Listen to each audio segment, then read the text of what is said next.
Welcome to the Digital Amateur Television Experimenters Night. This is VK7OTC, the club station of the Radio and Electronics Association of Southern Tasmania. Amateur radio is a worldwide hobby that has many different aspects. Digital television is just one of the many modes and areas that are covered. Maybe you're interested in becoming involved in the DATV Experimenters Nights. You realise that you do not have to be a radio amateur or need any ATV equipment to participate anywhere in the world.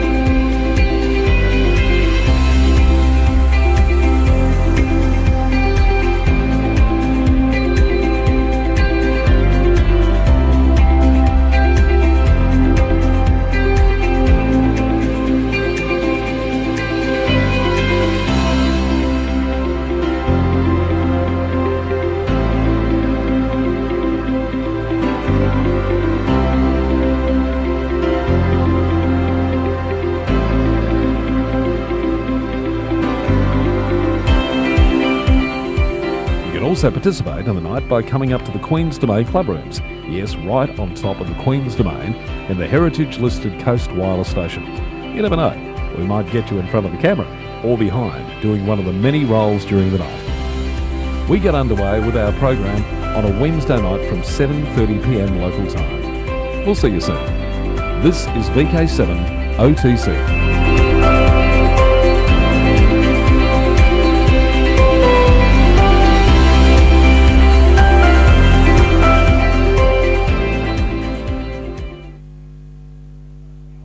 That's right.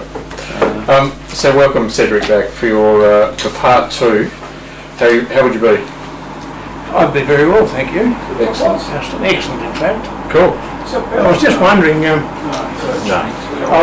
Justin, if you see that door over there? Yep. Did you ever hear that little show called Green Bottle or Yes What or something on the radio? Comedy show? I'd say I did. I'm familiar with it. Of a school. Sir Percy Pym. Yes, what? Was the headmaster. Yeah, yes, what? And there were 3 kids in the class, only 3. Okay. And one was called Green Bottle. Oh. And Green Bottle used to come in late every time, and you'd hear the door slam about 3 minutes into the episode. Now, I was just saying to Graham over there, I hope that Green Bottle doesn't come in that door tonight, because he came in twice last time. Yeah, I don't know whether we can guarantee that won't happen, but anyway. It's all right, I'll give him the Green Bottle show. So, part two of, or episode 2 is what I've called this, using good movie parlance. Oh, okay. So what I might get you to do is give us a bit of an idea of the role of radio with safety at sea, and the reason that HF radio is actually now mandatory, given your sailing experience. Well, it's been mandatory for quite some time. Okay. Ever since, I believe that the Sydney Hobart race, for example, is one example of a famous race, which is Category 1. Yep. And there are all sorts of safety requirements that you must have. And one is an HF radio, because as you all know, the distances that can be gained by that particular bit of electronics. It became mandatory about 1960, I think it was, maybe a bit before. Okay. But you recall that the first race, 9 yachts, and it was started out as a bit of a cruise. And some people in the cruising yacht club in Australia and Rhode Scholars places, oh look, let's go for a little cruise down to Hobart. Oh no, let's make it a race. Okay. Well, nobody knew where they were, had no idea, and neither did they. Which is a bit scary. It is a bit scary, but it was true. Okay. And eventually, I think this boat called Rani turned up. 9 days it took, I think, which is a bit of a joke. What year was that? 1945. 45. And what size was the boat? Like, what size boats were in it? Not that long. Okay, dinghies. It wasn't very big. Right. about 32 feet or something like that. Really don't know, but I think it was about 32 feet. Yeah, okay. So they decided eventually that this really wasn't good enough. Yeah, okay. And the advent of radio was mentioned as being a possible solution to that problem. But then, of course, you had to have land-based radio in order to hear them. Yep. And the two clubs concerned are the CYCA in Sydney and the Royal Yacht Club of Tasmania here. So Barney Watson, I think, a name that most of you will be familiar with, he was responsible for setting up all the land-based gear at the Royal Yacht Club. Okay. A scanty 400 watt job, which is about about that. And that's without the antenna tuner, which is another box about half the size. Yeah, okay. Okay. And it really isn't all that flash of radio either, Okay. not compared to modern standards. But the role then became a little bit of a complex one, because there were some parts of fleets which could be heard land-wise and some couldn't. So then the concept of a relay ship was put up, and there have been various relay ships in years gone by. The current one is, what's it called? JB. JB something. JB, not JB Hi-Fi. No. Yeah. And this has been around for about 20 years or so. And it was manned by a fellow called Tweety Thompson for quite some time. It's now manned by a fellow called David Kellett, who, as well as being a good radio operator, is a fine sailor, a really, really good one. Okay. And that takes care of any problem yachts that might be out to sea and halfway between Sydney and here. Okay. Because at least one of them, Hobart, Sydney, or the relay vessel, can hear and hopefully transmit, although in the times of, how can I put it, the low sunspot cycle, things get a bit awkward. And you get a lot of interference, and you've really got to concentrate to get that right. And half the time, you may have to call in another yacht to act as a relay ship. Okay.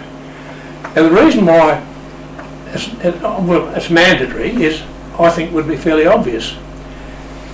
Because you don't want to lose anyone at sea. It's bad enough just having a bit of hellish high water, as the saying goes, without losing people overboard and getting drowned and all that sort of thing.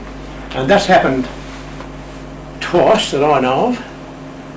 One was a race that I was actually in 1984, where a fellow called Wally Russell came up to go and watch, half asleep, had the full kit and caboodle, a safety harness on with a clip, and the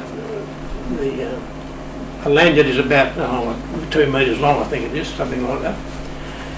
And the deal is that what you normally do is you come up the companionway. When you're halfway up, you hook on to a strong point outside, and then you go out. Well, he didn't. He went out. The wave came over, gone. Simple as that. Yeah, it was very sad actually. Made for not a nice race end actually. And then of course there was the 1998 debacle, which really was. It was hell on high water. There's no risk about that. There were 6 people drowned, and there was a major reshuffle of all the communication system, the whole lot of them. And notwithstanding the communications themselves, but the operators, I being one at that time, we had to go through training because we hadn't had sufficient training in disaster handling and the correct procedures. Who do you ring up? The answer is you should have a bloody phone there with a push button to get onto AMSA and all those other people that are concerned with these sorts of things. Well, those soon happened, I can tell you. They really did. And every year, there's a guy from AMSA comes down and sits himself in the control room in the yacht club and takes what's going on, who's doing what, with which and to whom. Okay. And reports are then sent to the Commodores, and you know the end of that story. It keeps on getting more refined, and you hope the thing that you're training for is never going to happen. Yep. Yeah. But it will. It's not a question of if, it's a question of when. So, HF radio being the most suitable for long distance communications has been made mandatory. It was decided that boaties, if I can use that term, were pretty silly fellows, and they didn't know how to twiddle the VFO knob. Right. So they had these things called crystal controlled channels. Channelized. Tick, tick, tick, tick, tick. And they had a 2201, 4483, and a 6 meg channel. I can't remember the frequency. 6516 actually, yes. In the old radios, I had a Stingray made by a company called Finlays in Hobart, and it had an automatic tuner. Oh, wasn't it a matcher, I mean, not a tuner. Yeah. Wasn't it it went clunk, clunk, clunk, clunk, clunk, clunk. And when it did that hot laugh type, you knew it was right, or somewhere near right. Okay. But when I went to do this 1994 50th Hobart race, I couldn't go in it because Stingrays had been outlawed because they weren't up to scratch. Right. Because they couldn't tune into 8 megs or 12 megs. Okay. So I had to go and buy a new radio. It didn't cost much, it cost $3,500. It was a Barrett. It hurt like hell. Thank goodness we had a sponsor. Okay. But they're a good radio in Australia, mate. I won't dispute that, mate. They really are a good radio, no doubt about that. It served well, it did very well. And 6 megs has been used quite frequently, actually. Okay. And the 2 meg frequencies now have, well, disappeared almost. Yeah. Okay. Too much noise, interference. So 4483 and 6516 are the two channels that are normally used now. And if you ever listen to it, they're all upper sideband. All marine channels are upper sideband. The frequency change in 1993. Well, that's what I just told you about it. So that's to do with that. Yeah. Yeah. Okay. Okay. Frequency additions. So they went up in frequency. That's whilst maintaining 4 megs and 6 megs. yeah. Okay. So added those on. You've got here the setting up of marine HF radio. Ah, that's another problem. And that is a problem. It's the same as fuel.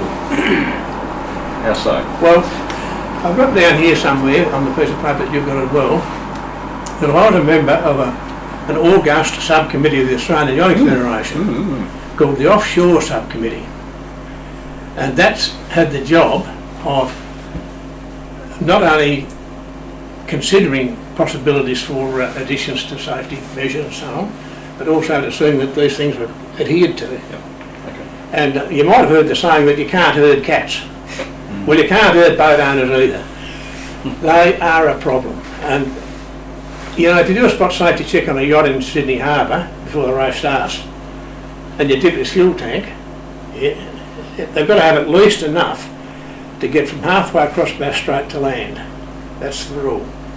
Okay.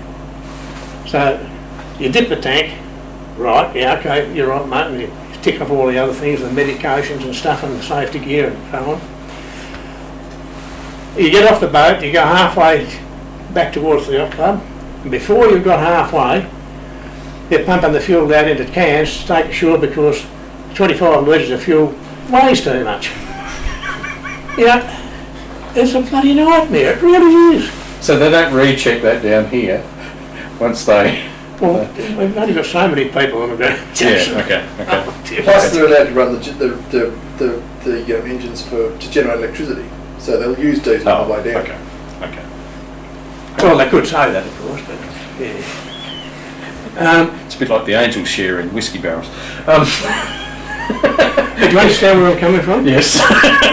And that committee is made up of one Australian chairman, one Australian chief measurer, and that's the other thing, the boats have got to be measured physically, and that's a fairly long job. That's like a day.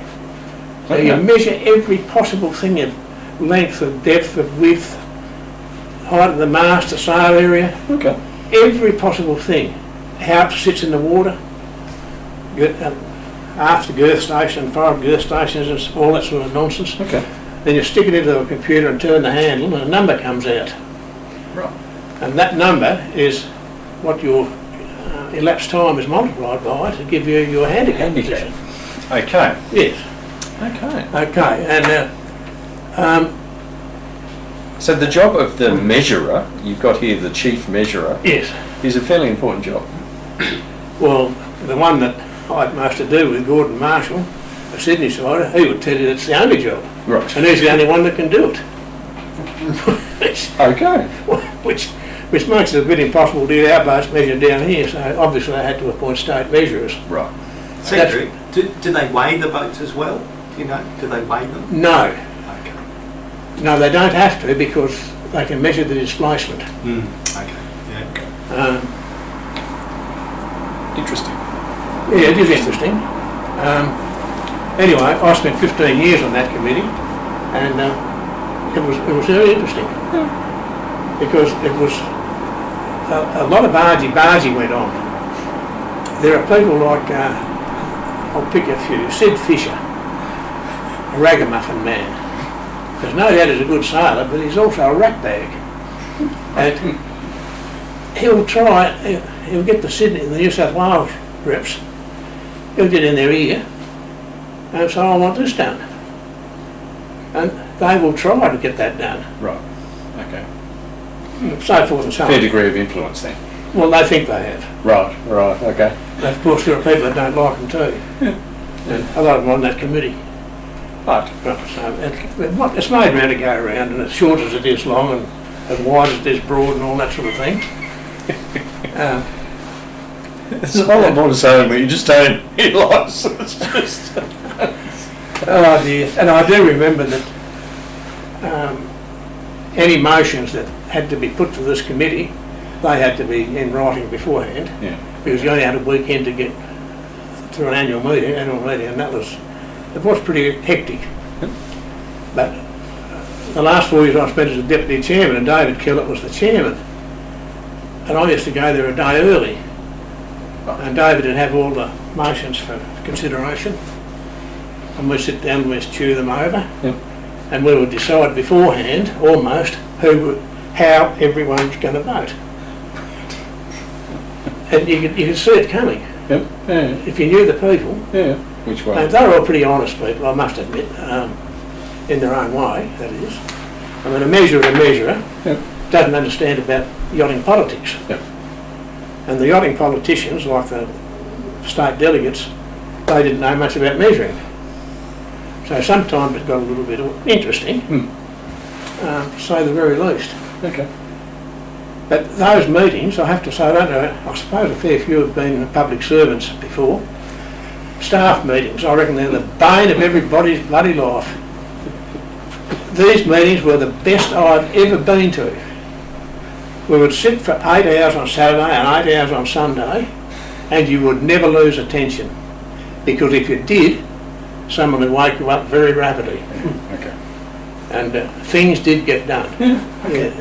It was an object lesson to me on how to run staff meetings in my own job. Yeah. Okay. And an object lesson for me if someone whose meeting I was attending got on my wick. Couldn't stand it. Yeah. I have been known to get up and walk out. Well, you have to when rubbish is being spoken, don't you? Correct. Now I understand there's a tale about a crab. There's one thing about setting up Okay, marine radio keep first, going, keep Justin, I think. They're very funny things because in a yacht you've got a mast, a backstay and a forestay and a couple of side stays called shrouds. Yeah. And really the only place you've got for an antenna is the backstay. Yep.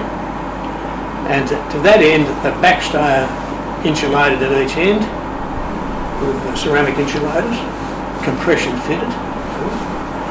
And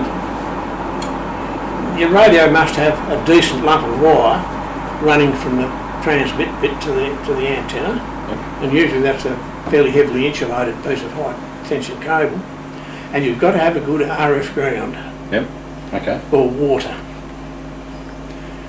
And that water, you've got to get from the inside of the boat to the outside of it, which poses a bit of a problem. But if you've got a boat with a lead keel, and it's held in with keel bolts. Then you can attach a copper strap to the keel bolt back to your earthly radio, and that works very well. Okay. That's what I used on Chaos. Okay. Okay. And that was advised to me by a fellow called David Hughes, who some of you may have heard of or met. He's a local, and he really is a whiz with marine stuff. Okay. And a funny little thing, Simon Firth, a friend of mine, and who Justin knows, Yes. he's got a boat. He's got an HF radio. He said, "What am I going to use for Earth?" He said, "I haven't got one." I told Cedric Simon, I said, "Have you got a piece of wire in the boat?" He said, "Yes, I've got lots of wire." He said, "Have you got a piece of sheet copper? About that big?" I said, "Yes." And we'll solder a piece of wire to it and chuck it over the side when you get to where you want to use your radio. Lovely grand plan. And it worked. Of course it did. And I don't think he's done anything about making it permanent, which he should do, really. Oh, very good. Normally they have, if you've got a fiberglass boat and you can't use the keel, or if your keel's not metallic on the outside, it's got a fiberglass case, you're in trouble. But they have these phosphor bronze earth plates that you stick a through hole mounting and screw it on, and you screw the copper strap to that for your earth. That's the other thing of, yeah, go on about the crab. Oh no, we'll go on to the tail of the crab. Oh, Tell us about the crab. Oh, this is funny. This really is funny.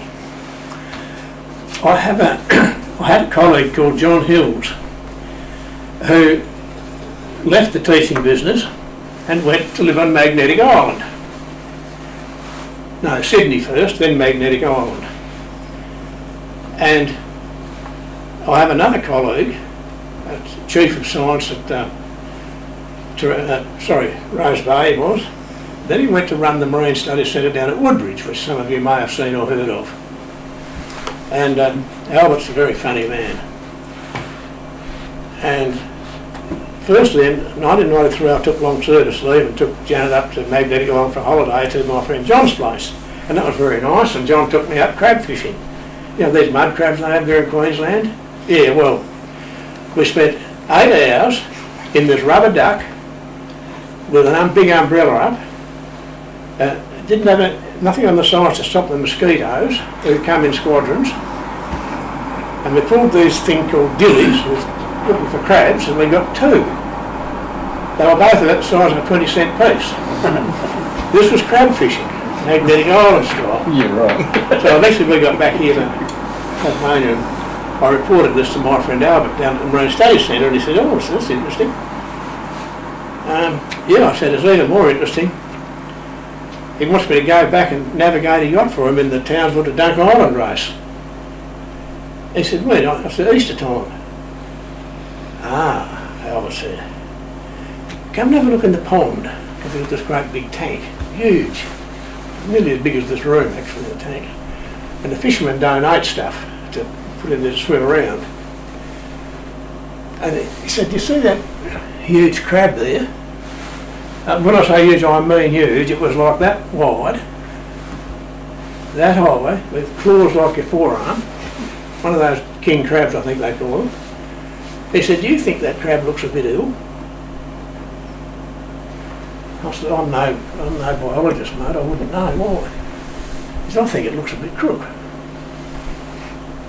I said, what are you suggesting?" He said, "Well, we're not allowed to have sick animals in the tank." He said, "I reckon that what we ought to do is to get that sick animal out of there," he said, "and you can dispose of it for me." I said, "Where's it going to be disposed?" "Well," he said, "I thought you might take it to Magnetic Island and show the locals up there what a crab really looks like." So that was duly done. And we got this Hunter's 20-litre plastic bucket, and we had to turn the crab on its edge and tie it up, so push it down in there, and then we put that in the back of the Volvo, which I had then. I said, "Janet, can you keep an eye on that, because I don't really trust it."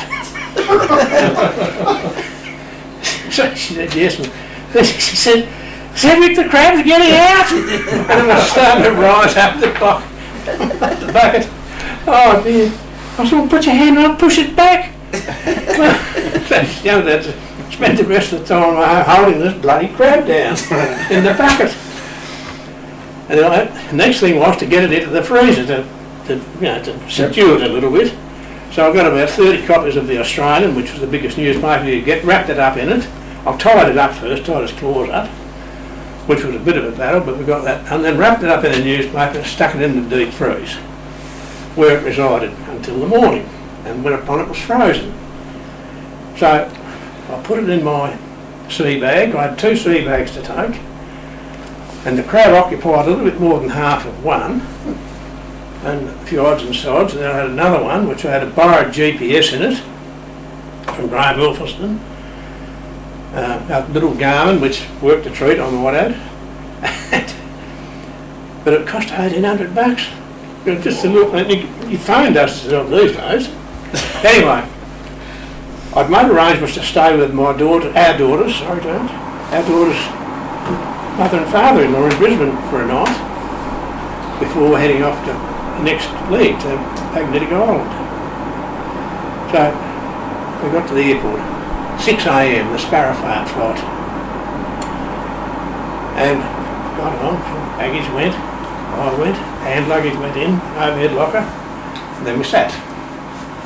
Well, when we sat for a while, we sat a bit more, and then it's a bit more, and then quite a bit more, and finally there was a beep. This is the captain speaking. There's a red light on the dashboard that won't go off, and we're not going anywhere until it does go off. All right. Now, you can imagine what it did. You can say that out of the connecting flight in Melbourne, which is what happened. So we got to Melbourne, and by 9 o'clock in Melbourne, it was sticking hot already. It was about 30, and the plane was leaving at 11 o'clock or something like that. So, and where the luggage was, I had no idea. And we got on that plane, and we sat, and we sat, and then we sat a bit more. Half an hour later, there was a ding-ding on the PA, and this is the captain speaking. We're not going anywhere because the cargo doors won't close. And I thought, Christ, the bloody crab's got out and it got jammed in the doors. I thought, I had all sorts of funny things running through my head, I really did. Okay, so then finally we went off. And then we went straight to Brisbane. And that wasn't on the planned route before. So we landed at Brisbane, and I went to the carousel to get my luggage. And I eventually found that I was the only one standing there, and there was absolutely nothing on the carousel. She'd gone. Well, everything, Almond had gone. So I went along to the complaints department. There were these 2 blonde-haired ladies, quite attractive. And they wanted to know if they could help me, and I said, I hope so, because I'm really in dead stuck. And they said, why? And I said, because you've lost me crab. And I looked at the others and if you could see, what have we got here? Yeah, we got a live one here. And I said, are you sure, sir? I said, not only that, you've lost my GPS as well. And all my underclothes. And I tell you, it's getting hot in Brisbane, it's stinking hot. And I'm getting terribly, terribly sweaty. And I'm getting just a little bit irritable. Well, why don't you go away, sir, and come back in 20 minutes? I said, okay, I'll do that. So I came back in 20 minutes' time. Anything heard about the crab? No, sir. They look at each other again, you know, what have we got here, sort of thing. Come back in 20 minutes. So I came back in 20 minutes, and there I saw the white sea bag. I said, ladies, you found the crab. And they said, oh yes, do you think we could have a look at this crab? I said, it's not a problem. I just put this bag up on the bench there and opened it up, took out this great big roll of newspaper and unrolled it, and you should have seen their faces. It was magic. Was the crab still alive? Oh, but it was frozen. Still frozen after all this? Yes, actually, it was. Oh, you did have a crab. Yes, I said, I do have a crab, Because I also have a GPS which you've still lost. I also have some underwear which you've still lost. And I'll tell you what, ladies, if I can't get my underwear, I'm going to have to come round to your place and borrow some of yours. Didn't get away with that minute. I said, we have got a wheel. I said, so can you come back in another 20 minutes and sure we'll have the rest of your stuff. And so 20 minutes later they had another bag and it had the GPS and all the underwear, which I said, oh ladies, thank you very much.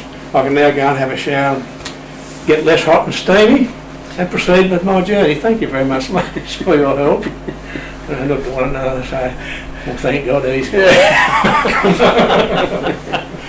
Oh dear. There was a rider to that. The next time I went in the plane, I said to the people down here, I want a ticket to Sydney please, I want you to send all my baggage to Brisbane. And they said, it doesn't work like that. Well I said, it nearly did. I was going to Brisbane, you sent me luggage to Sydney. Because that's where it went. Okay. It followed the original route, Yeah.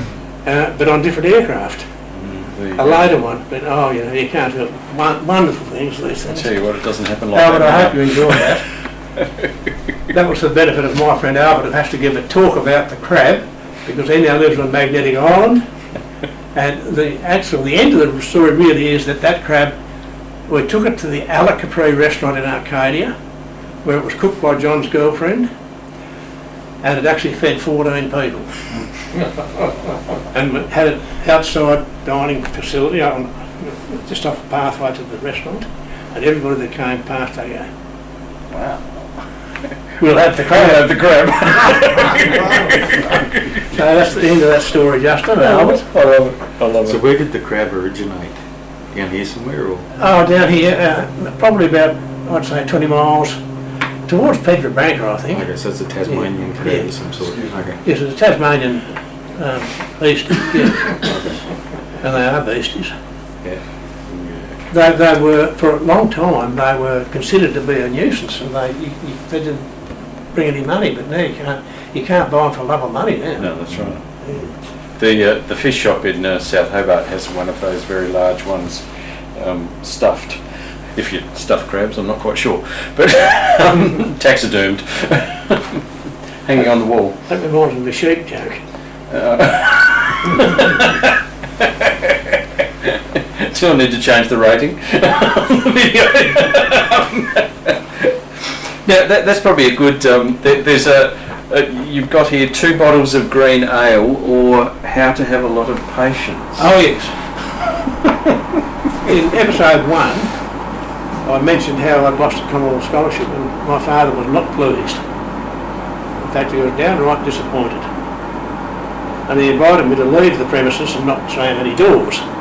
Whereupon I did leave the premises and did slam doors, and I got a ride to Ewanville by walking for a couple of miles or kilometres or whatever they were then. And hitched a ride to Hoonville, as it's called, known as, and then hitched another ride to Hobart. Fast forward 14 years, and I'd finished the science degree at last, and went to the graduation ceremony in the City Hall. And Janet said to me, Cedric, do you know your father's in the audience? I said, no. I had no idea. Whereabouts? He said, oh, about 4 rows back. Well, there he was, the old fellow. He'd come to see the graduation of the son. And when we went outside with 3 kids in tow, he said to me, Cedric, he said, I'll see you down the farm in an hour. Dad, got 3 kids here. Don't care. Just for once in your life, do as you're told. So we did as we're told. And off we went. When we got there, he said, you'll remember where the dairy is, won't you? And I said, yes, I do, Dad.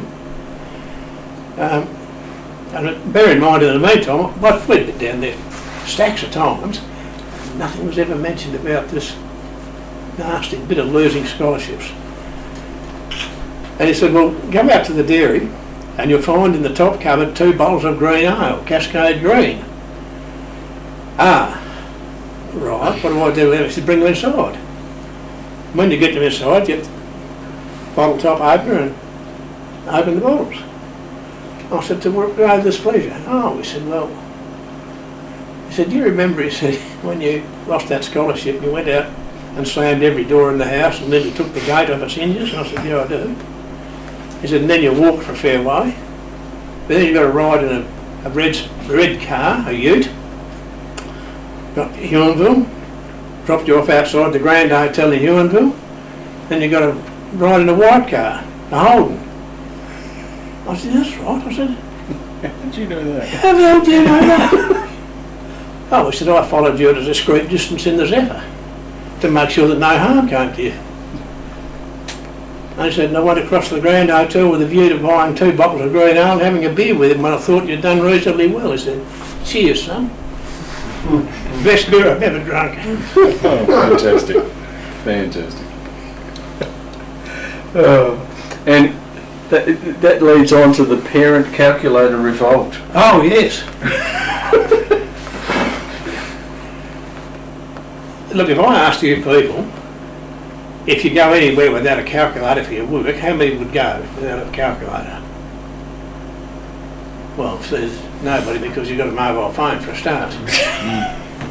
Well, in 1973 or thereabouts, 1974, the advanced maths came to Geilston Bay High School, and it was my job to administer that to the students, which I did. The first thing that I did, I sought to have every student in that class having a fairly good scientific calculator. Okay. Because I couldn't think of anyone who used log tables and trig tables anymore to solve problems of trigonometry. And the howl that came from the parents. You could hear it right in Hobart, I reckon. And because in those days calculators were just coming to their fore. And the boss got me and he said, you'll have to come to this parent teacher night. And I said, why? I said, they're howling for your blood. I think you don't know what you're talking about. Okay. And I said, oh, thanks, Bob, that's lovely of you. Thanks for the support. When is that? Well, he didn't know, he was English and social studies and all that nonsense. So,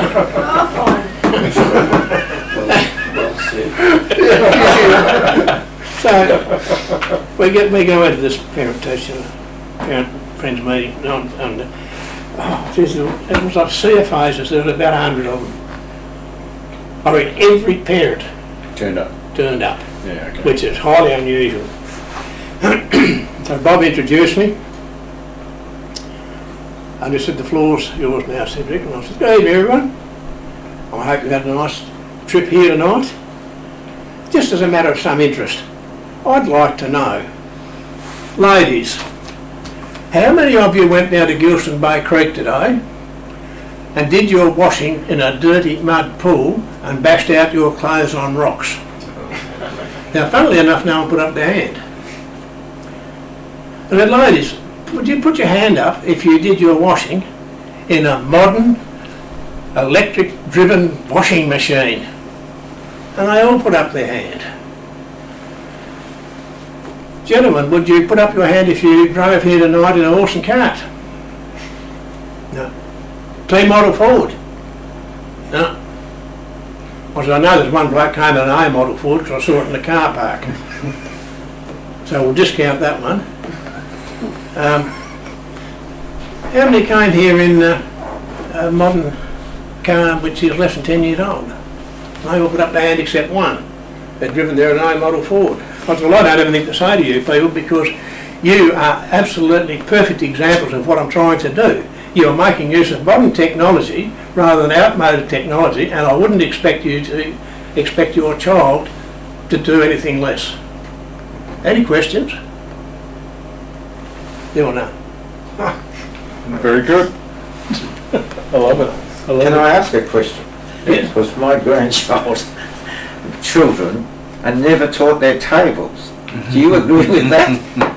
No, I don't. No. The one rider, I did say that these were advanced maths kids. And if they didn't know their tables, they wouldn't be in that class anyway. No.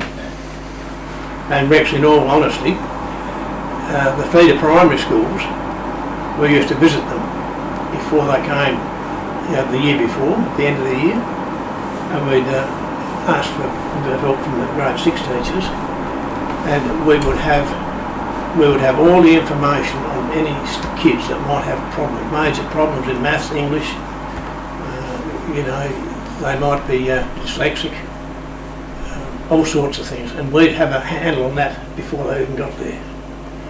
And once you've got the handle on that, you can deal with it, or you can attempt to. So you can't get it right all the time, but you can try your best, and it used to work fairly well. Cool. And that leads on to the question of how you measure success or otherwise in teaching, leading to the tale of 2 pilots and 2 Rhode Scholars. Ah, yes. You do Napland, don't you? I'm not going to go anywhere near that. Napland? What's that? Right. 2 pilots Student and 2 Rhode teachers. Scholars. What's that? 2 pilots and 2 Rhode Scholars. I'm fascinated. Well, you will be, actually. I'm even allowing a little bit of credence to English and social studies and all that stuff. Okay. As a matter of fact. Yes, well, student teachers, we used to get quite a few from the University of Tasmania Education faculty, and you have to really look after these people because they're going to be the lifeblood of the teaching industry for years to come. And they would often ask you, how do you know when things have worked? And the answer to that is multifaceted, to say the very least. The simplest example I can give you is, if I'm walking down the street, say Collins Street for example, and from the other direction is coming a person, a young lady or a young man that I taught, and if he suddenly veers off and goes to the other side of the street, I have to start examining what I did about 6 years ago. Because I did a bad job with that bloke or girl. Okay. If he comes up and says, "G'day, Mr. Lockley, how are you going?" I'll give myself a tick. And one bloke in particular, Ian Rathbone, I'm sure he won't mind mentioning his name, he couldn't quite believe that. He said, "It can't be that simple." I said, "It is. It's just you've got to wait a long time." And and that is true. And I keep seeing them every day. Janet and I had to go to the RAC the other day, last Friday, because we'd been members for 60 and 40 years and they wanted to write an article. 100 years, wow. 100 years between us, right? Yes, continuous membership. And we went in the lift with the reporter or whatever she is, and another lady. And the young lady said to me, "I'll come this way, Cedric." It's the green board. Green bottle. Green board. Long pause. Long pause. I reckon. Good evening, ladies. That's for the rest of you. Do come in and sit down and join us. Thank you, sir. So the lady in the lift. Lady Lifton, when she heard my name, she said, "Are you Mr. Lockley?" I said, "Yeah." She said, "You used to teach me." She said, "How nice to see you again, Mr. Lockley." There you go. That's just a chance. I did a good job with her too. Spot on. Spot on.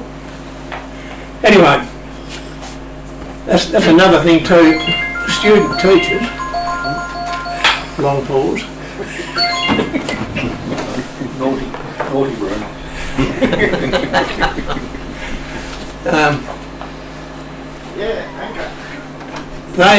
Student teachers tend to watch what you do and how you do it. And I'll use the example of Ian again because I know him pretty well. And after about 6 weeks, I suppose, of watching me, it was his turn. And my job then is to be as surreptitious as I can so I don't upset him and let him get on with the job of teaching the students. Well, what I actually thought I saw, he somehow unconsciously got some of my habits and the way I did things. Okay.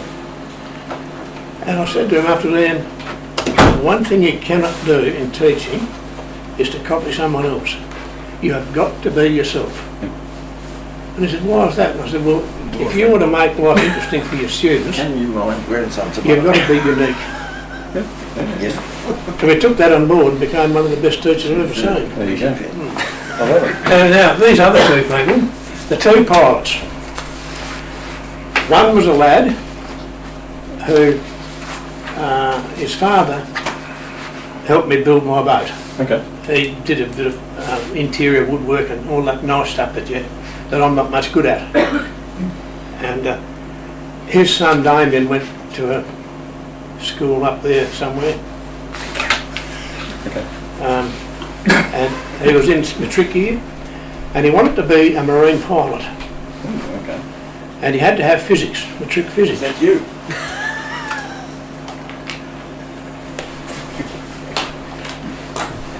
I'm just wondering who's got the floor here. That's all right, they're failed students.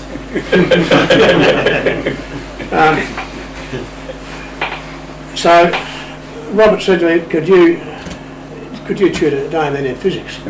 Because his marks are appalling. You can't possibly get a job at AMC, the Marine College, unless he's got matric physics. I said, well, just shoot him out. Give me 10 Saturdays, an hour of time. The big problem was, a problem that a lot of people have, it was very simple, because he had not been taught how to analyse a problem. It's easy to solve a problem once you know exactly what it is. But if you don't know what it is, you can't. It's as simple as that. And once I got him through a few of those little situations where a question had been set, sometimes on purpose to misguide you, or mislead you, and once he learned how to see through that sort of thing, he suddenly comes up with 75%. And the teacher couldn't believe it. Yeah. But he had to. David then went to the Australian Maritime College, and he became one of the captains of the Spirits. Yeah, okay. And since then he's moved on, so his mother tells me, and this was only a couple of weeks ago. He's now a pilot in the Port of Elwood, Okay. which is a pretty senior position. Well, sure. And a busy port. A busy port. You must know, you've got to know your port from your start. No pun intended. And the other one was a lad who was a bit naughty. He wanted to be a pilot. Okay. Of the flapping wings variety. Yep. And I was talking to him the other day actually, and I'm allowed to mention his name. He gave me permission to say anything I like, which so I will. His name's Peter Burns, and he wasn't doing very well in the sums department, and he desperately wanted to be a pilot. So I said, you can't do this maths level 3, Peter. You've got to go and do maths level 2. He said, I can't. I said, can't or won't? He said, I won't. I want to be a pilot. He said, I won't get there. I said, no, you won't. I said, well, what we better do is we better do a little contract, and I'll put it on my office wall. We agree to behave ourselves, and every bit of homework will be done, and so forth and so on. Yeah, okay. Well, we did that, and he got better and better and better, and he went from about, I don't know what can't remember the marks he got, but eventually he passed Schools Board Maths, which is what he had to do. Okay. And he went to Rising Matric, and I don't know what he did there, but he didn't need any more maths, I don't think. And you might think that's the end of that story, but it's not. There are two things. The first one is, about 2.5 years, 3 years later, knock on my classroom door. Come in, and it's this lad. And he's got a pair of blue trousers on, immaculately creased, a nicely ironed shirt, white shirt, epaulettes with 2 bars on them, and the children being children, they went, who's this? I said, well, if you listen, he might tell you. Yes, he said, I came across to thank you, Mr. Lockley, for the help you gave me in passing School Board Maths. He said, but for that, he said, I would not have got my commercial pilot's licence, which I've just got. There you go. Thank you very much. Oh, very good. Good stuff. So then the next thing was, I got a phone call. What are you doing on Saturday morning at 8 o'clock? Not that I can think of anything really. He said, can you be there at Cambridge at 8 o'clock? I said, why? He said, well, I've got an aeroplane to deliver to an air show. So I thought you might like a ride.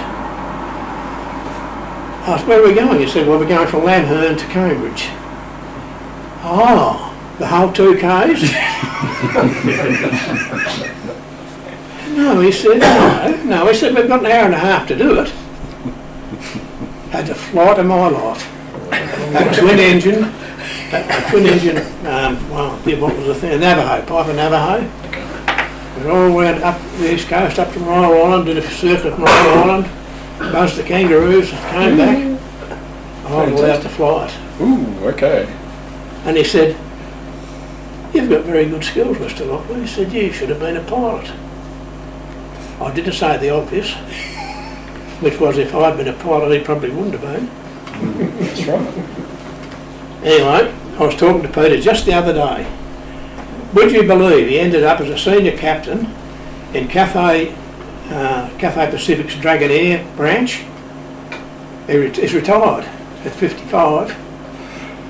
Unbelievable. Unbelievable. Good time to be retired from the airline industry. Yeah.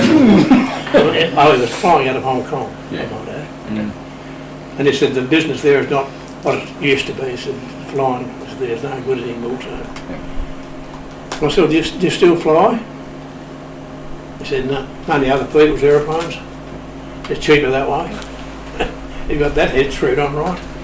So that's the 2 pilots. That's the 2 pilots. The 2 Rhode Scholars. Well, you not only have to create an interest in students as an individual, but you also have to work as a team in a school. And within that school there are several sub-teams, if I can call them that, departments. And we had 84 and 85, which is 12 years after the school started, grade 7.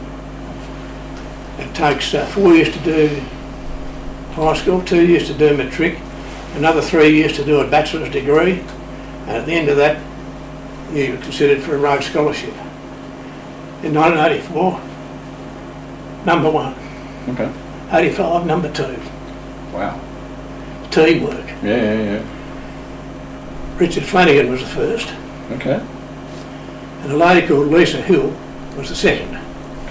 She's the Professor of Political Science at Adelaide University. She's qualified to oversee PhD students, master's students, and she's got a list of letters after her name as long as your arm.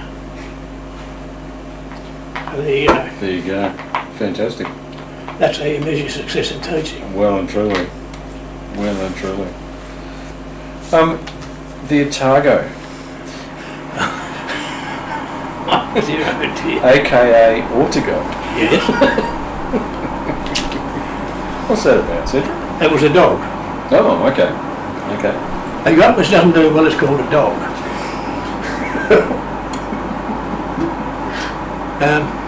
And this thing called Otago, after John Bonetto sold Mirrabooka 1, which I'd sailed on, he bought this thing called Otago. Right.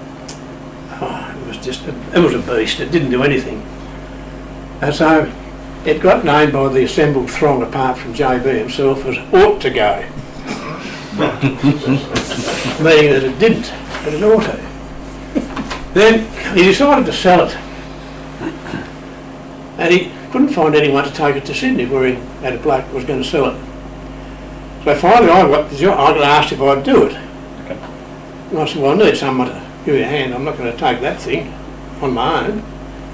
Oh no, he said, you can find some crew. So I found my friend Albert again, Albert Taker on Magnetic Island. And I found another young bloke with a good forward hand called Nick, and we agreed that we'll give it a shot. Well, we took off, and the draft of the thing was such that if you went through the Dunelly Canal and out that way, the draft of the boat was certain to exceed the depth of the water, and that's not good, as I said before, once, I think. If I didn't, I should have. So we had to go around Tasman Island, and we left at 7 o'clock at night or something like that. And about 10 or 11 o'clock, things got a bit nasty. Well, we got a big southwester sprung up. Now, if you're uncertain about what to do, you go to sea. Yeah, okay. So we headed east to get out of all the... Well, we didn't want to be near land, at least I didn't. And about 3 o'clock in the morning, we got this horrendous thunderstorm. It was a ripper.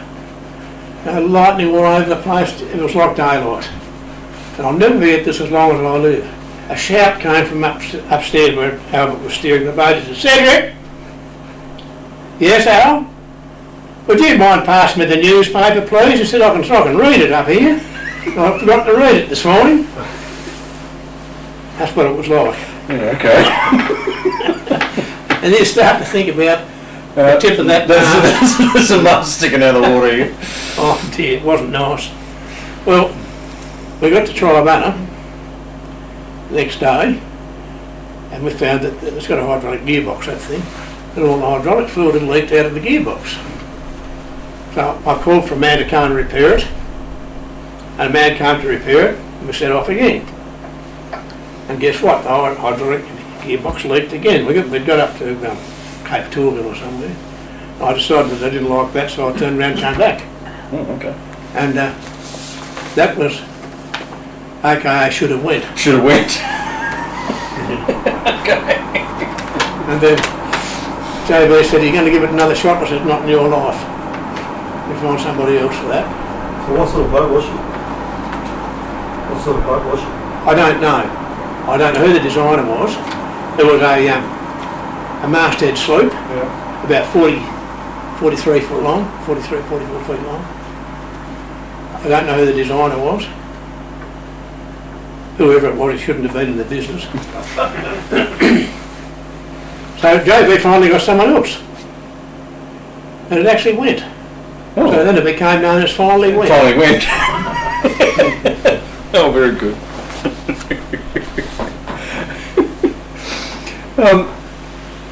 Murray Breen and daughter. Oh yes. The Royal Sydney Yacht Squadron. There's the Royal Sydney Yacht Squadron is where the AYF officers used to be situated in Sydney. And they rented used to be a house, I'd say. What's the AYF? Just as a matter of... Australian Yachting Federation. Oh, okay. Yeah. Sorry about that. No, that's... And this is where we held our offshore subcommittee meetings in the grounds of the yacht squadron in the AYF building there. And Murray Breen was one of the house managers of the squadron, and it was his job to look after all the interstate visitors because they allowed us to stay in house in the squadron, which is actually a beautiful building. It really is, isn't it, Janet? It's first class. And stuffy as all look out. Oh, gee. To be nominated for that club, you've got to have 5 members who nominate you. No, that's not quite right. You've got to have 2 who nominate you and 5 who second you.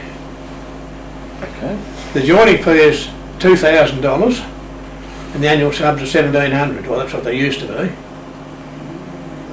So people like me don't join it, I can tell you. But the good thing about the Royal Yacht Club is membership's about $200 for old people, have reciprocal rights. So we can just walk in there. Cool. Oh, well, there's a bit more to it than that, but anyway, Murray was a house manager of one of the shifts, and he was very good to us. He was absolutely a really, really nice bloke, as well as being a very, very good providor for us. And he asked me while I was up there this particular time, did I have any spare computers at home that I could sell him for his daughter who was doing the trick? I said, Mary, I don't know. Why? And he said, well, she needs one. And she said, I don't pass all that well here, despite the fact that they've got members that are well heeled.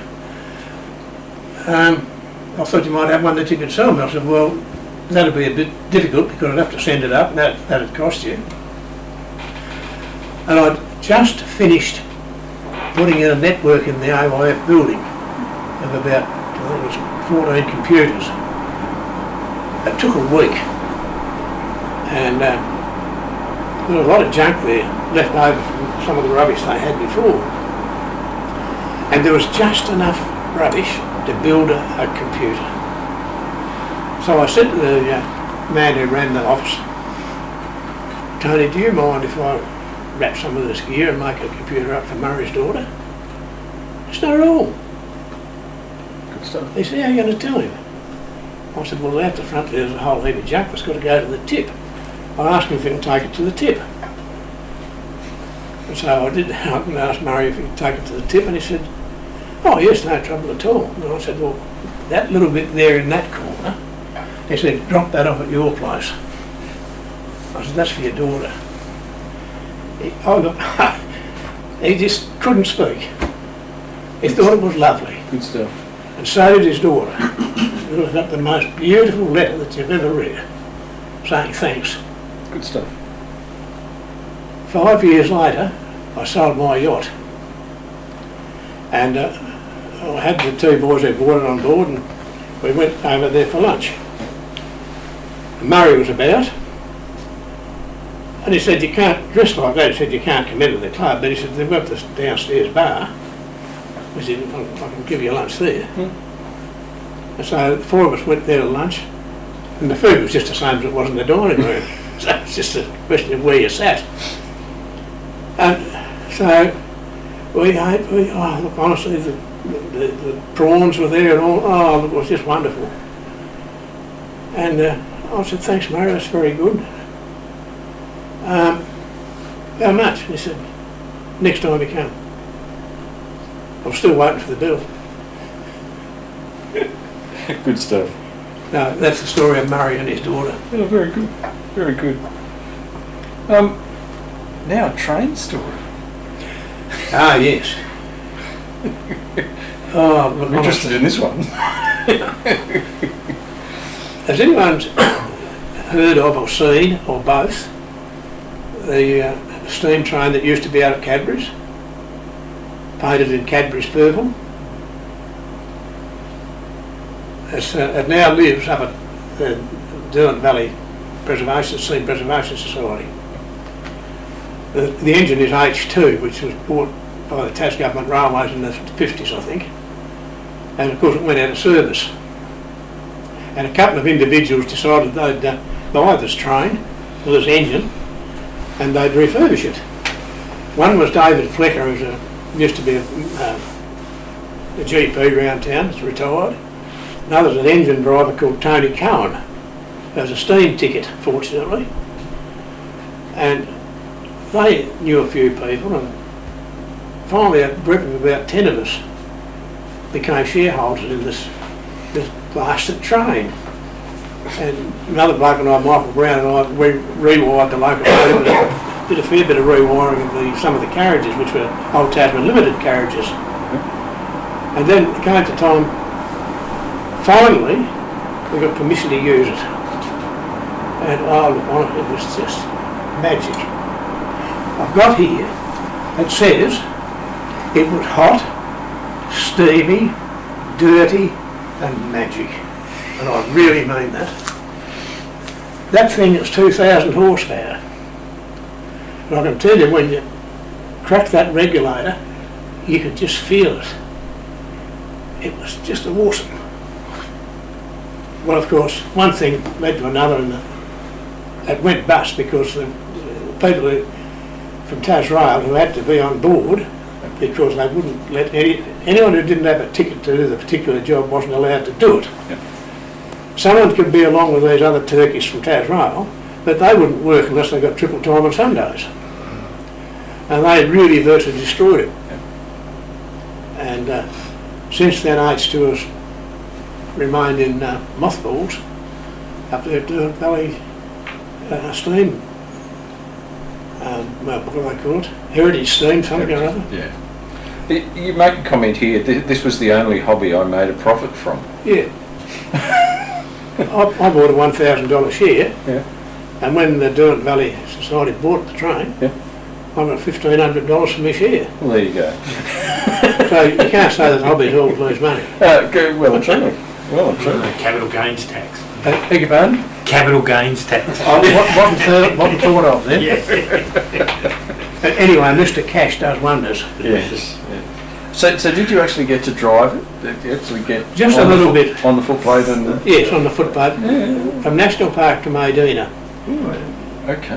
There's a siding at National Park, and Yeah. you stick the carriages in there, then you take the train, the locomotive, up to Medina where there's a turntable.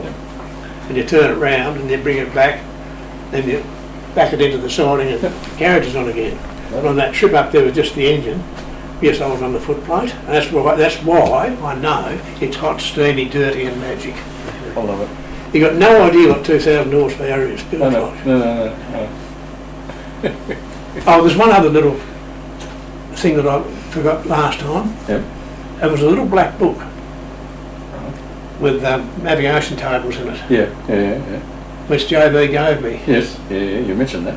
Yeah, I did. But I didn't mention the last thing that was said. I said, JB, where did you get this? Oh, he said, didn't I tell you? I said, tell me what? He said, I was a navigation officer on a destroyer in the Second World War. So it's a Navy issue navigation table. American Navy. American Navy. Okay. Fantastic.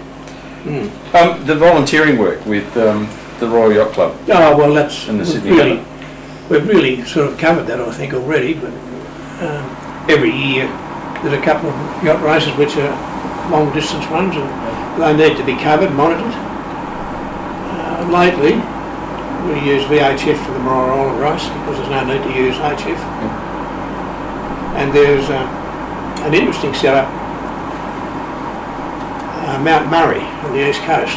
Okay. There's a yacht club have got permission on the top of that hill to put a shed and a few solar panels and a VHF transmitter, which is activated by, you wouldn't believe this, it goes from the yacht club into the internet, comes out of the internet at Graham Elkinson's place, and it goes by radio up to Mount Murray and then retransmitted out to the sea. There you go. And sometimes it just you sense a little bit of delay, but the transmission quality is much better. Yeah. Okay. Because the other repeater that we could use is on Mount Row, Yep. and you get in shadows Yeah. on the east coast. Yep. Okay. And of course the Sydney Harbour, as I've mentioned before. Mm. So we take it in turns, there's shifts of two, monitor 6 radios. Yep. Okay. At the same time, of course, you've got the Melbourne Hobart and you've got the Launceston Hobart going on at the same time, and it can get a bit hectic. Yeah. Okay. So those 6 radios, I assume, are all on the HF frequencies, and there'd be a VHF radio in there as well. Yeah. Yeah. Okay. One of the requirements is that Sydney Hobart boats, they must call in on VHF Yep. when they round the iron pot. Yep. I've heard those skids. And when they round Tasman Island, they can either use Channel 81 on VHF or they can use HF. We don't really mind. The sailing instructions say VHF, Okay. but when push comes to shove, it doesn't matter how you get the message through. Yeah. Okay. And the business I mentioned before about safety at sea, I don't know whether you will recall, we had a pretty bad accident in an airplane. Yes. One of the, I think Sam Langford was his name, the pilot. Yes. Yeah. I worked with his dad. His father and brothers are members of the yacht club. Yeah. And that happened about 20 minutes after I'd left the shift. And Alistair Douglas took over, and thank God he did, because a few people there, I don't know what they'd have done if they'd had to handle it. Yeah. But Alistair did a pretty good job, I believe. Yeah. But that's what the training's for. Yeah. And if you don't do it, well, you've got no idea. What to do at the time, Yeah. well and truly. The introduction to Reist and a bit more sailing, it says. Who'd have thunk? Who'd have thunk? Well, when we came back from Townsville in 2006, I thought I'd better come up here and make myself known. So I came up to the WAGS, Wednesday afternoons, gentlemen's, WAGA, radio not sailing. So I came in, and I sat down there where that young man is in the corner, and I sat and I opened up my sandwiches, and we had egg sandwiches, as I remember. Carried egg they were, very nice. I had a cup of tea, and then I had another sandwich and another cup of tea. And I'm wondering what all this is about. And then the time came to go, and I got up and went, also known as going. Janet said, "What was that like?" And I said, "I'm not sure." And she said, "Why?" And I said, nobody spoke to me. They're funny, Mark. I can relate to that. I can absolutely relate to that. I think we all can. So she said, "Are you going again?" And I said, "Well, we'll see." So the next week I did. I turned up again. I sat there again. Warren, isn't it? Yes. Yes, Warren, where Warren is. And I got my sandwiches out. Carried egg they were. Again. There's your problem. Mainly because I make my own There's your lunch. problem right there. No good complaining to the cook because I was the cook. A cup of tea, and I sat and I ate the first sandwich. Then the door opened and Greenbottle came in. Except Greenbottle had red hair. And he got to about where Alan is. He turned around and looked at me sitting where Warren is. And he said, "What the bloody hell are you doing here?" And I looked and I thought, "Oh, it's you." And I thought to myself, "Last time I saw you, he said you tried to sink me." And I said, "Just as a matter of interest, were you in Port Tack at the time?" And he said, "I don't know why." And I said, "You must have been at Port Tack." And I said, "You're bloody lucky I didn't. If I'm on starboard, I'll sink you for getting me way. It's the rules, mate." And the assembled table just, you couldn't read the bloody things up. And the red-headed gentleman went round and sat there where Graham is. I think that's his chair. And the red-headed gentleman is, for No. those... VK7 Delta Mike. Yeah, Dave Parson. The sometime yachtsman, I've known him for quite a long time, but oh dear, that was very funny. But did people talk to you after that? Yes. Oh yeah, I thought it was great. There you go. I love it.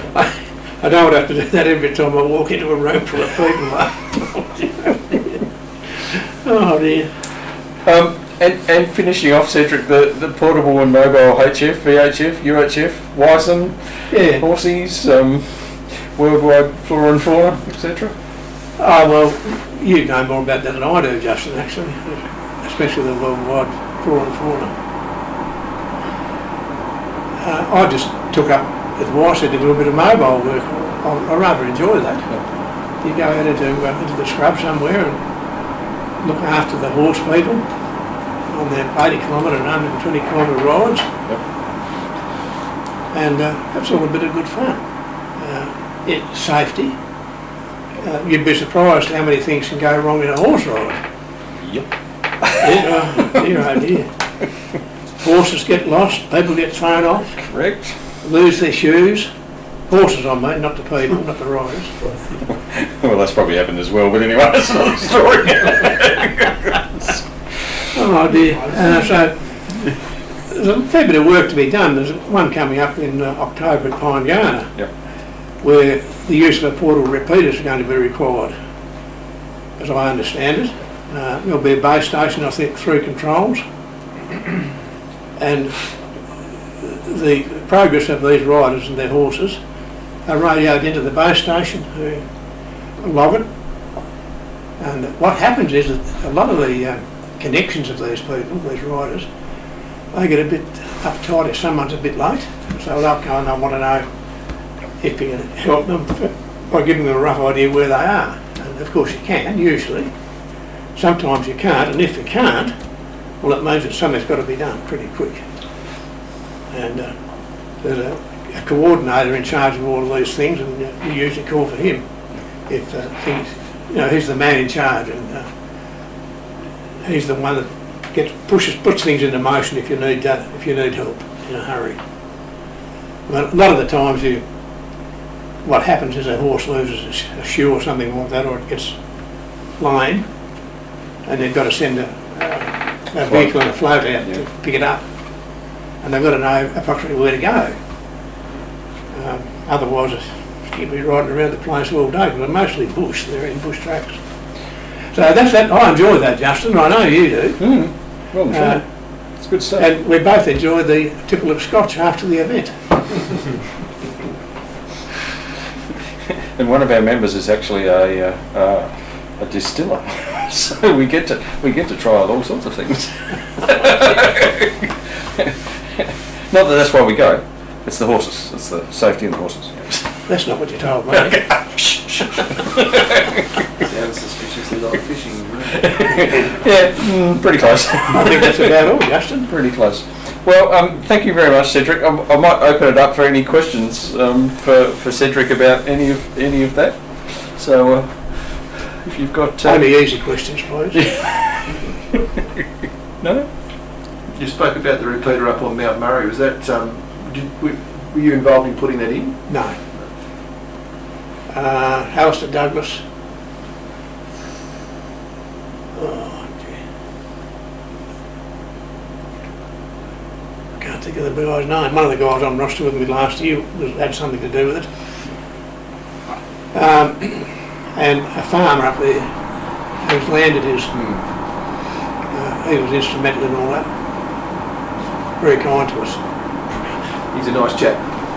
His son took me up to the top of the hill so I could do a soda activation one day. Oh, all right. Oh, cool. Cool. You must be the only one who's activated Mount Murray. Yeah. Is that a mountain, isn't it? Soda mountain, is it? Yep, just. Oh, is that where we went? It's not very hot. Or just makes it, doesn't it? No. That's right at the coast. How high is it, Murray? Oh, questions? Where are the questions? Pretty sure it's a one-pointer. Yeah, okay. Does YC get involved with the Tasmanian Trail? Do they hold any events for the Tassie Trail? Who was that? YSIM? Or No. do you do any security now? Not the Tassie Trail riders. No. About as close. Sorry, I can No, answer that's this. fine. About as close as we get to the Tasmanian Trail is we have the Tom Quilty here. We've had that here 2012, was it? Yep. I think it was 2012. And 2018. And 2018. So now the Tom Quilty is literally 100 miles. 100 miles, so it's 160 kilometres. So it's and they have to do that within 24 hours. So the one that I was involved with in 2012 was up at St Helens. And what sort of races? I'm guessing no internal combustion engines? Horses. Oh, horses. I was just trying to work out what the medium was that you were... internal combustion, isn't it? So But the thing is, the Tom Quilty, which was, if you know R.M. Williams, the original R.M. Williams, the person, not personally, but you know, started that race in Queensland, outback Queensland, and that draws in people from all over the world. Yeah, that's right. There were a couple of, and I know the St Helens one.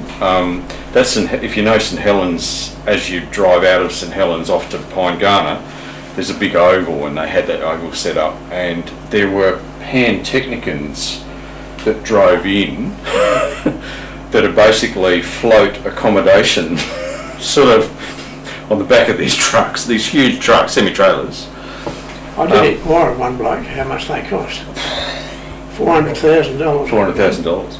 And there was a group that flew in from United Arab Emirates. They basically flew in. All the horses had been through quarantine, and they to ride in the Tom Coolty.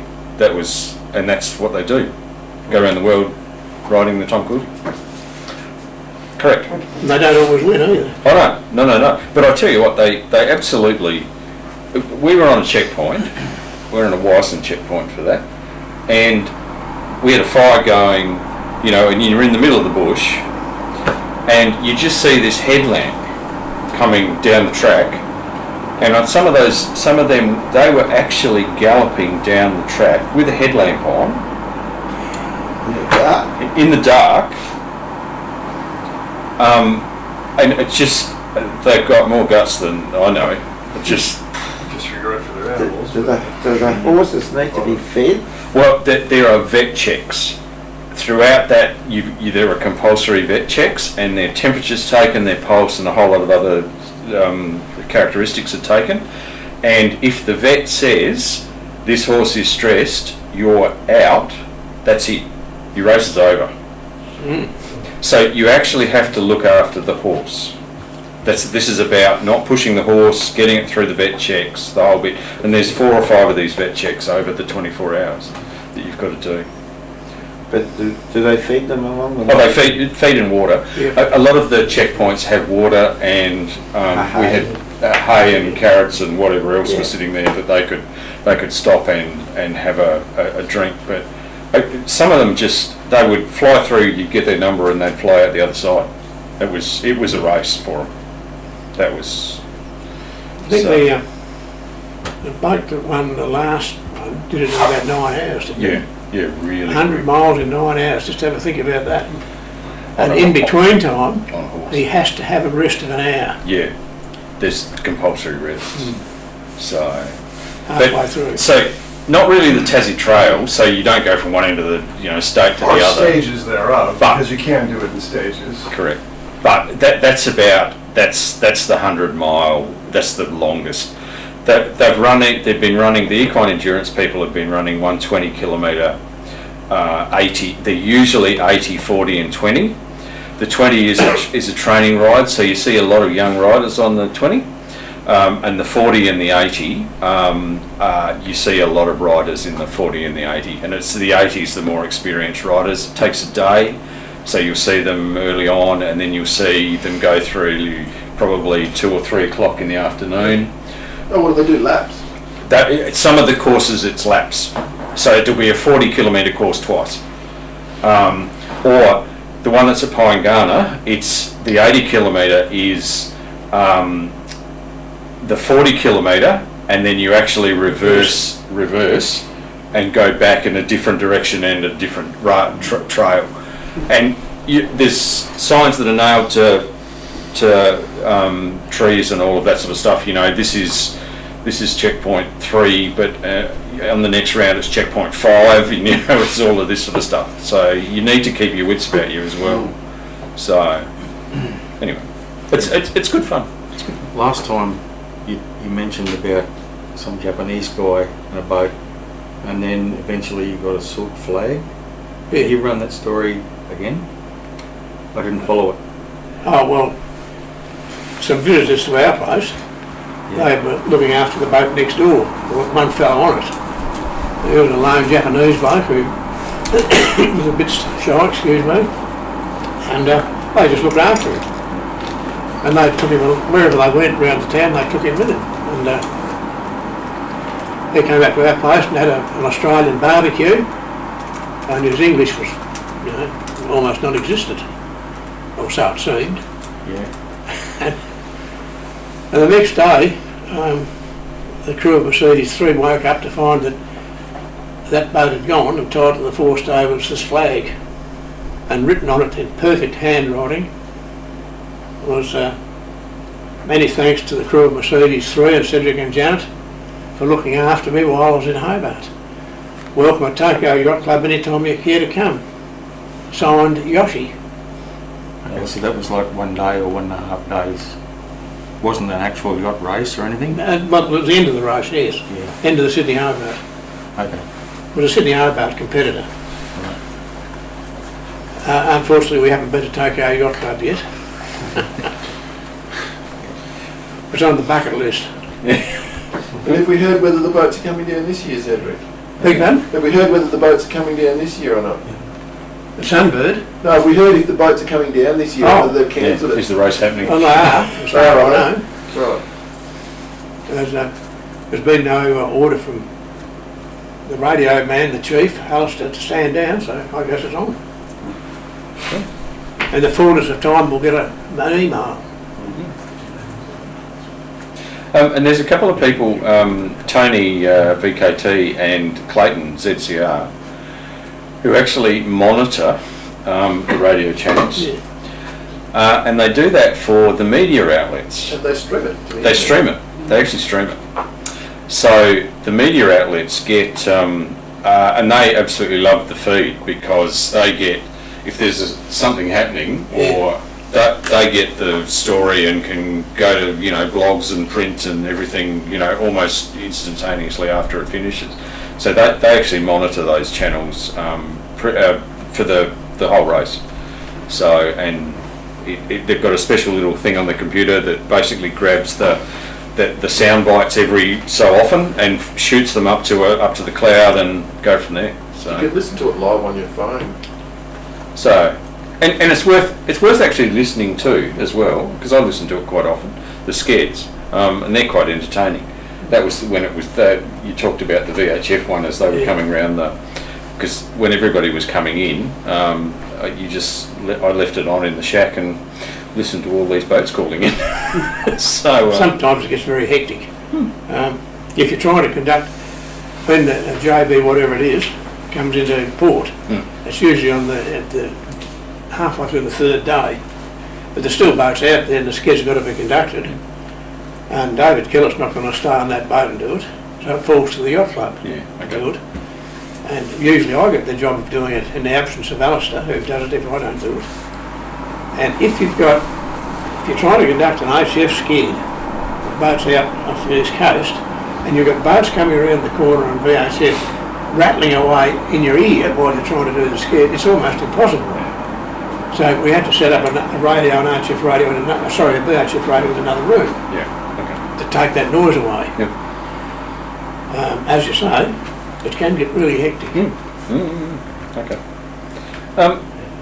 Any final questions for Cedric?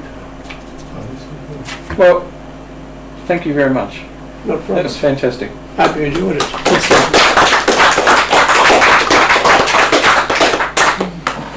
I might come up again. Hey, you're most welcome. And Janet as well. So we've got, we'll flip over for our RF viewers to some videos. Recent SOTA activations using a 705, which is that radio that was here last week. And very rare that I actually get another video of somebody who actually made the contact at the other end. So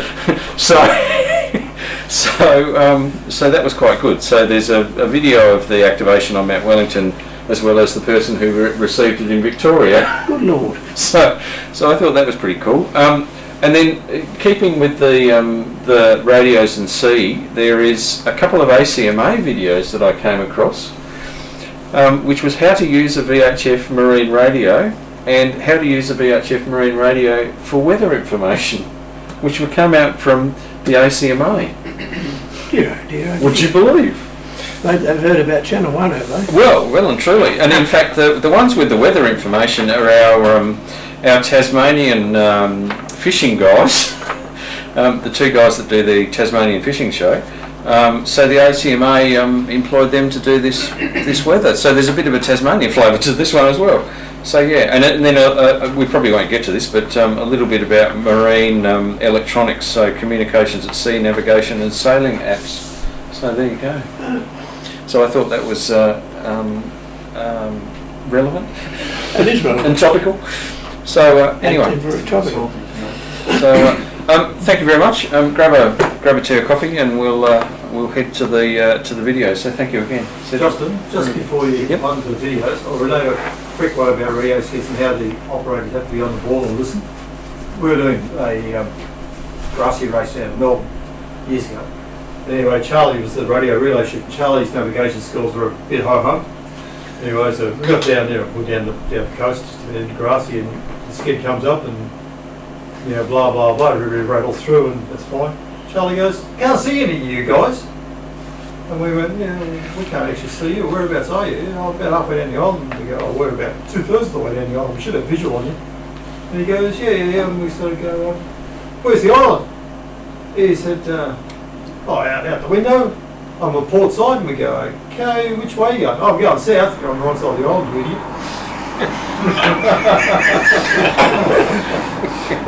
And the top of King has got a really big lighthouse known as Cape Wickham. You can't miss it. You've got Otway over there and Wickham there, and so somehow managed to go through the night between the two rather than so people do have to listen to what people say. Sometimes you can miss the important things. Oh, true. Yeah. Oh, true. Actually, Cape Wickham is one of the tallest lighthouses in Australia, I think, it is. from memory. It is. As a structure apart from Tasman. And you at night you can see that light from King from Cape Otway. Yeah, exactly.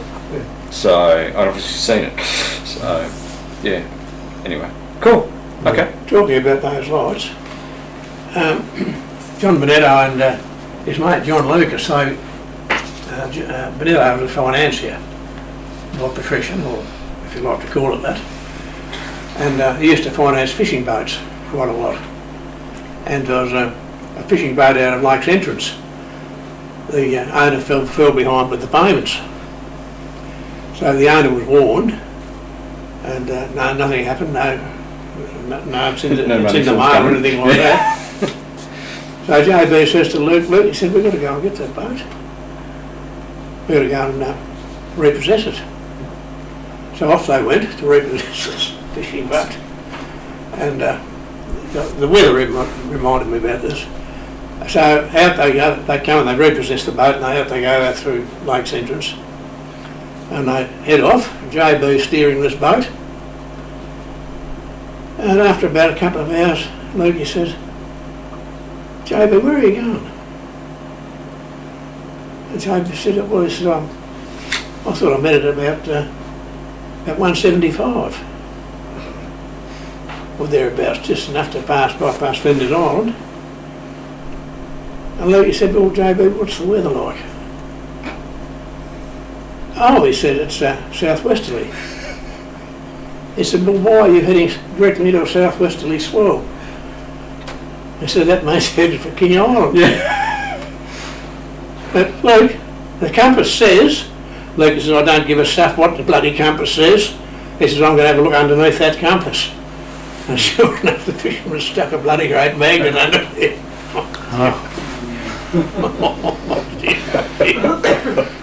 He knew what was coming. Oh, very good. Oh dear. Good stuff. Major compass correction, I think it's called. Correct. Correct. Cool. Thank you, Cedric. Time for a cup of tea, I think. Wet the wizard.